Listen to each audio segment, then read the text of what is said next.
Why do you want to run 100 miles, Ivan? To see if I can. Just to test the limits of endurance and my endurance and my body.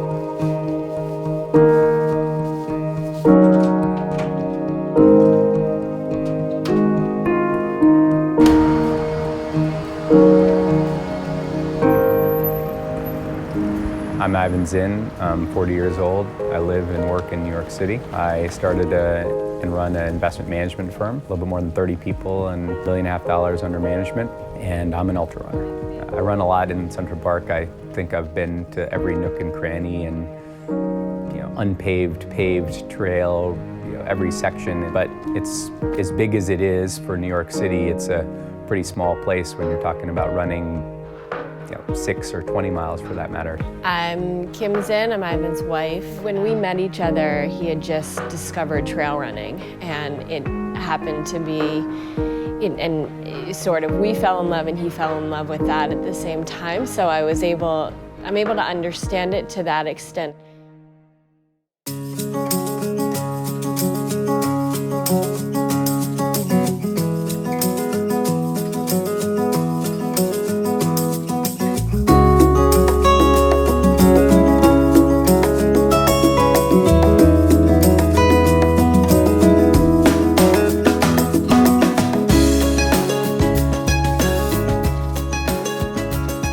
My first 100-mile race was Massanutten. I ran about 27 hours. Wanted to do better in the next 100 I ran because I'd never run 100 miles. I didn't know what was going to happen after 50, so found that at about 80 miles, my IT band starts to really hurt. I don't know the exact time I heard about Western States. I'm sure it was close to when I started running, and so it was always on the list to do, and so I applied and beat the odds and got in. Always had that in mind as a goal, is to run sub 24. In general, the symmetry of running 100 miles in 24 hours is kind of a symbolic thing in and of itself, and being able to do it at Western States is even more special. Oh, this is the ultimate race for the sport. It's the race that if I could only do one race a year, it'd be the one that I would choose.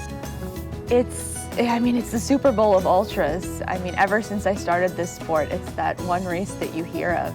It just is kind of the most iconic race, and it has almost this just energy and draw about it. It was the first 100, and there's so many people here, and it's hard to get into. I've kind of run all the facets of running. I ran track in college, and then I ran the roads for a while, and I took a long break. And ultra, I wish I found it earlier. It's a beautiful sport and beautiful people. Something that I've tried to understand as the wife of an ultra runner for a long time, because the why of it is hard to get at if you're not the one doing it. So I got into the race in December and decided that it was my second 100 and I wanted to try to do a better job. I wanted to try to get under 24 hours. Probably going to require some painful stretches.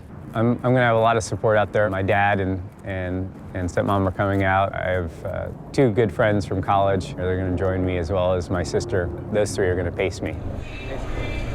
Working the logistics. Oh, you got to. What time do we need to leave here? 5, on the safe side, 5:30. My mother-in-law and father-in-law are coming out to help with my daughter. What do you think? Daddy awesome? Sounds very awesome. Can you say awesome? Goals for the race are to run under 24 hours. That's going to be the target on my mind the whole day.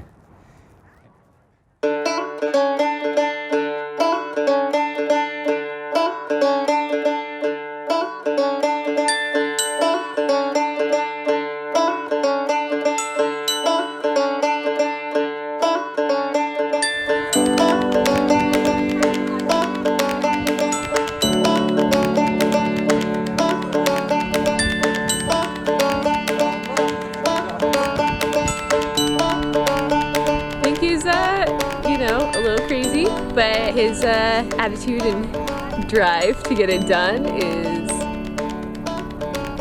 kind of impressive. So you can't really stop him once he gets something in his mind. Getting those drop backs set. Yeah, getting all set. We are in total awe. I think he's a little insane, but we're here to cheer him on. He's always looking for a challenge, and he's never rested at any plateaus.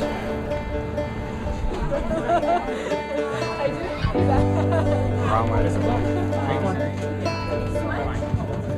389 is the bib. I'm basically signing away my life here to support Ivan.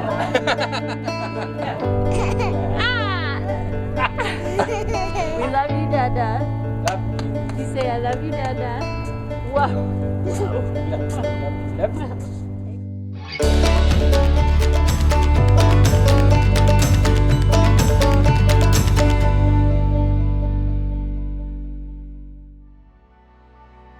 My race started like everyone's at 5 a.m. and I felt pretty good that morning. I wasn't tired. I'd gotten a reasonable amount of sleep. Not very. Oh yeah, they do. Yeah, they just did it. How you feeling this morning, Ivan? I felt good. There you go, Ivan. I'll see you guys up there. Yeah. My goal is really just to run nice and slow and steady for the first 50 miles or more. Just indicating Henry V. Again, I'm going to say, yeah, once more, your countrymen into the breach.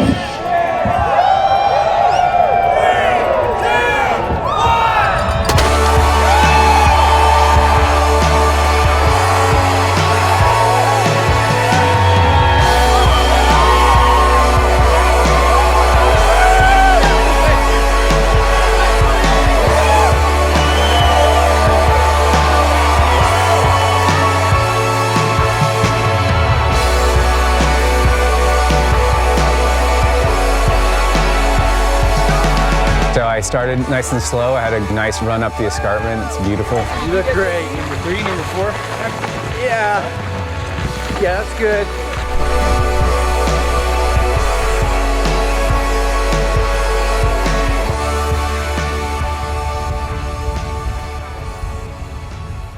It's unreal. It's unbelievably scenic. You climb up to the escarpment. The sun was rising, and there's this alpenglow on the mountains.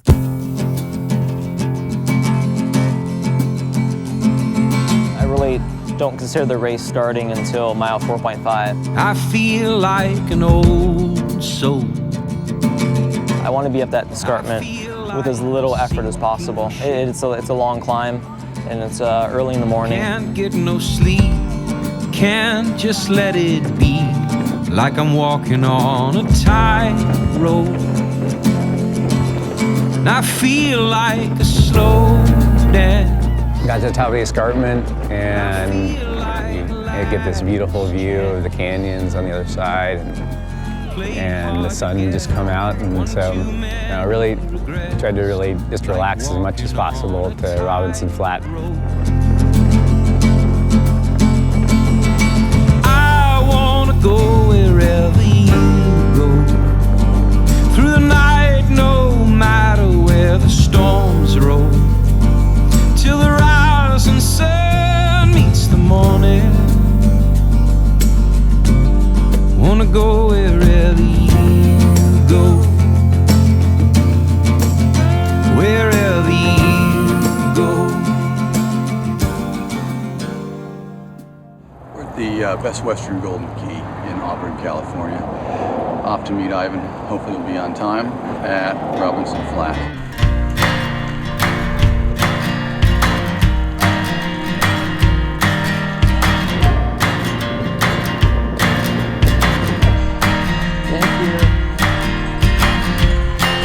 I don't exactly remember when I got to Robinson Flat, but it was right on pace. All right, Ivan, you're looking great. Way to go.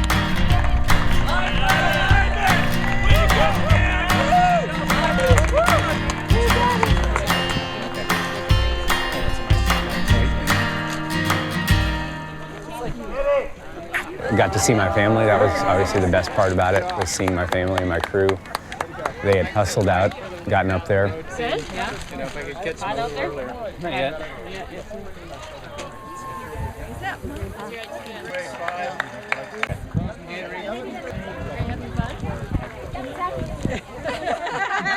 You didn't roll down the other side.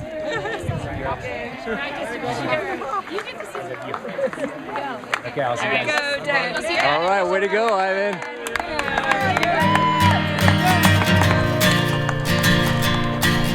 Got out of Robinson Flat, and the goal was then to get to just before Forest Hill, where I was going to see the rest of my crew and start to get to Pacer.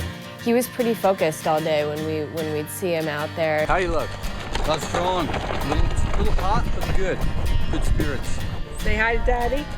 Say Daddy's awesome. Daddy did Daddy. Go, go, go, Daddy. Go, go, go, go, go.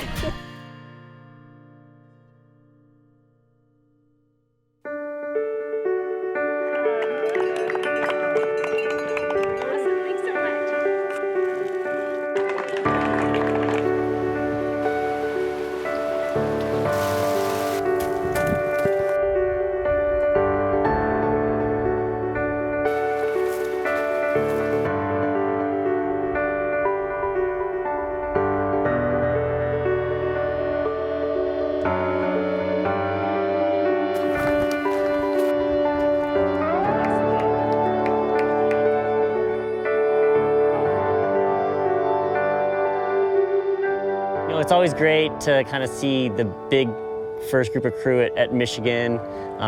Michigan and Forest Hill are always fun aid stations to come through. A lot of excitement from the crowds in general.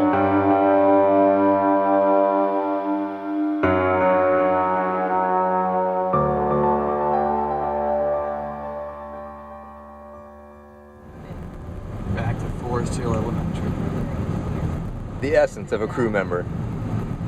Dedication, concentration, focus. And so I was able to get into Forest Hill and hiked with my wife and crew and Pacer up to the aid station at Forest Hill.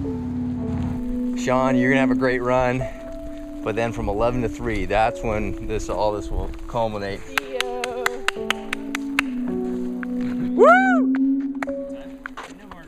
Once I got to Forest Hill, I'd get to see my family, get to see my crew, and ultimately pick up a Pacer. Come on, pal. You're looking good. Felt better. You do so much descending early on, and if your quads are shot at Forest Hill, you got a long way to run. How's your IT been? Is it acting up yet? Oh, it wasn't hurting until you just said That part, I think, is pretty challenging for everyone. You know, you're running on trail and then you get on this pavement for uphill for like a mile. But coming into Forest Hill is exciting. You know, you get your Pacer and like your crew, and it's a pretty big aid station, and there's so many people there. Even though if you're feeling pretty bad, like going through there, you can't help but smile.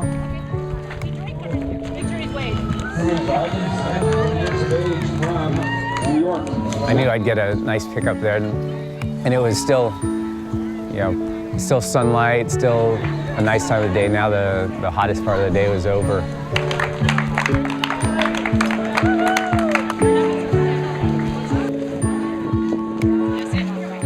His team was incredible. His sister just held him up and in many ways and really got him everything that he needed when he needed it. Contemplated a change of shoes, decided that was not a good idea, and refueled, and I felt great. So my friend Sean, who is a runner himself, he started running with me, and you know, we started going down to towards the river. All right, guys, have a great run. Nice job. The river. We're calling Mom, checking in. Is anybody running with him yet? Yeah, so Sean picked him up at that last station. Jay and I are headed down to the stop where Jay's gonna pick him up, which is on the other side of the river crossing. So Highway 49. That's where I'll meet them, and I'll run, and then everybody will meet us about a mile out from the finish, hopefully around 4 in the morning.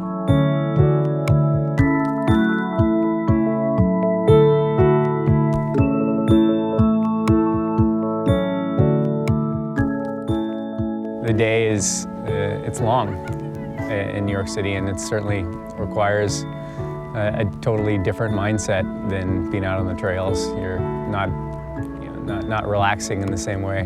You're not able to enjoy nature, not able to enjoy the environment. They say it's the city that never sleeps, but I find that to be not entirely the case, at least not when you're trying to get some running in and work and family. Typical day is get up at 6:30, get out the door as fast as possible, get to the office and start my day. And throughout the day, on the phone or in meetings, so meeting with investors or employees or various parts of the firm. With everything in his life, it's really about just like the process of it that he enjoys, as opposed to just arriving there. That's a big part of what appeals to him with trail running, certainly drives his business success and what enabled him to just go out on his own and start his own firm years ago when he was really young. I live and work in the city. The commute's never that far, at least as the crow flies. So I have the luxury of walking home, running home, taking the subway, taking a taxi, try to get home, and by 7, maybe a little after, so I can eat dinner with the family and put my daughter to sleep. That much, just because if you live in Southern California, it's... Oh, you turned me into a potty? Again. Most people just don't have the guts to do that. It just takes something that most people don't have, and it's that confidence that allows him to get out on the trail and love what he's doing without any fear. 24 hours in New York City is an exhausting period of time, but I'd say 24 hours at Western States trails is much more tiring. And we started going down to towards the river. Kept hearing the water. It's really a frustrating experience when it's so tempting to get close to the water, but actually be at the water. You have kind of 4 miles where you're close but not there, and you can't tell when you're going to get there. We are headed to Green Gate, following on to the far side of the Rucky-Necky-Checky crossing. Picking up Ivan and Sean, soaking wet out of the river. You get close to Green Gate, you get close to the river. I, for whatever reason, started feeling really low energy, slowed to hiking all the uphills and even walking on the flats a little bit.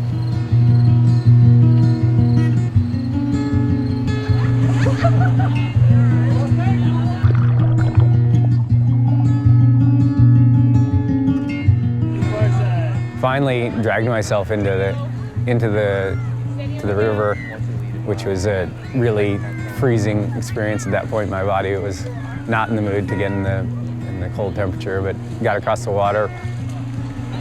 Let's get up this hill, Ivan. Those chairs will get you set up, okay? Right here. Keep going.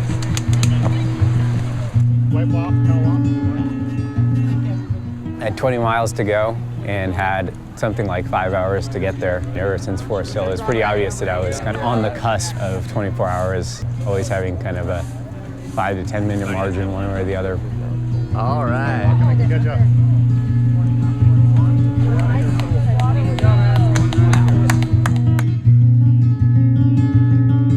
I picked up my friend Jay at the river. He started facing me. I'd say my low points were with Jay, running through the dark, which is always a hard part of any 100-mile race. It's when it gets dark and you've already been running for 18 hours and you have another, in this case, hopefully 6 hours to go.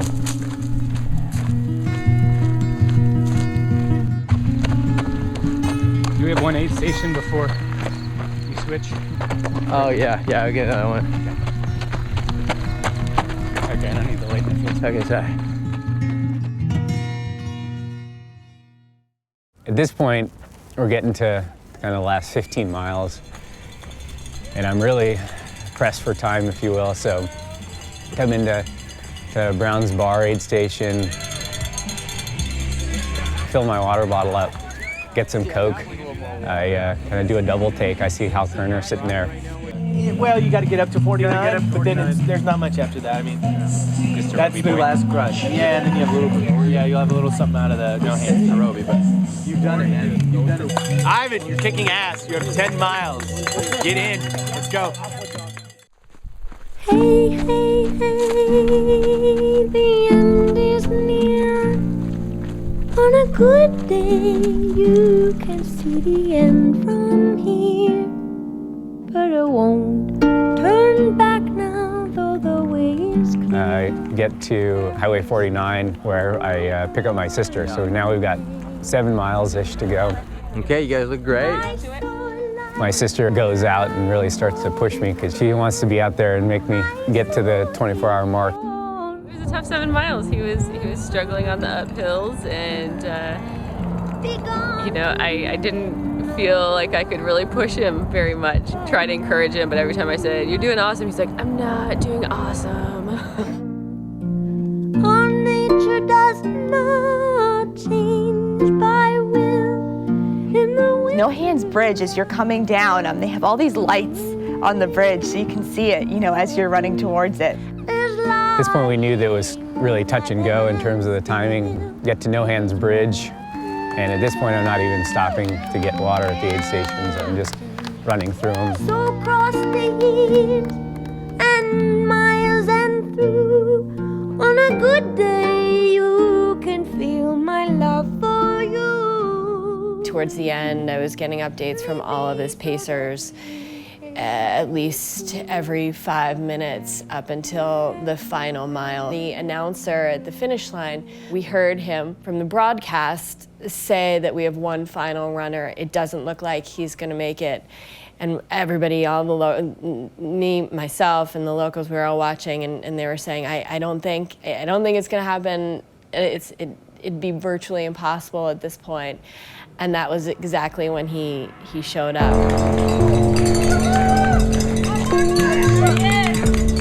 My sister, it kind of dragged me up Roby Point, and everyone's kind of looking at me saying, "Okay, you gonna go for it?" I just started screaming at that point, "Let's do this. Let's do this." And then he picked it up, and he didn't just start running, he started running really, really fast. I really didn't think he would make it. I thought he might run fast, which he did, but I thought it was just too far away to make in 9.5 minutes. So I'm not feeling particularly optimistic. I literally have no energy left in my legs to run that. When he had to make that decision, whether or not to pick it up or just finish when he finished, I think that's what it came down to, that he was able to pull out this sort of superhuman strength. And I ended up, you know, for whatever reason, found some adrenaline deep somewhere and started literally sprinting at that point. I come kind of screaming into the track. Still had no idea whether I was ahead or behind. Doing some track work here. You got it, Ivan! Dig deep! Everyone's yelling at me to run faster. All I wanted to do is get across the finish line. So I kind of come flying around the track, and it felt like I was running a sub 6 minute mile.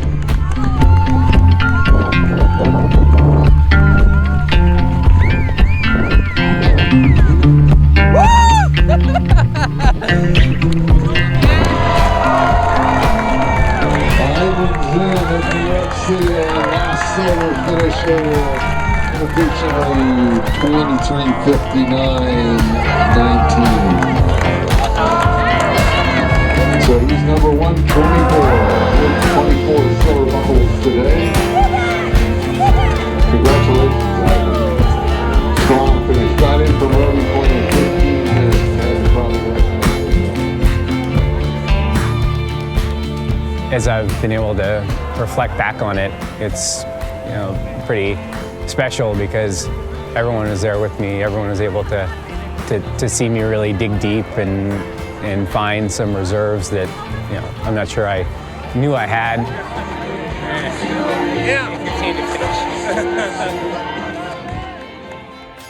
We all walked away. You just have this different attitude. There's just this belief in what one person could do and how infectious it is, how contagious it is. He smells so good. To take care of and ultimately is something that you can measure by the clock. And unlike business necessarily, you can't measure that by any one yardstick. A race, though, by what it says on the clock, and the fact that it said 23:59 is particularly special.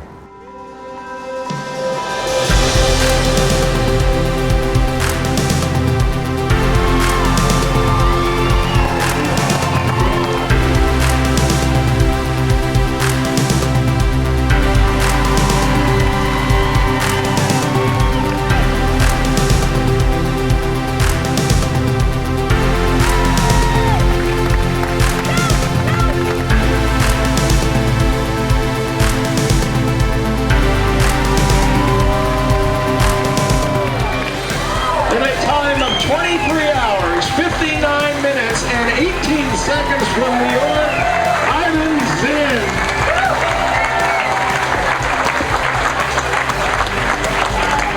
Ladies and gentlemen, that concludes the Silver Buckle Awards, 129 of them.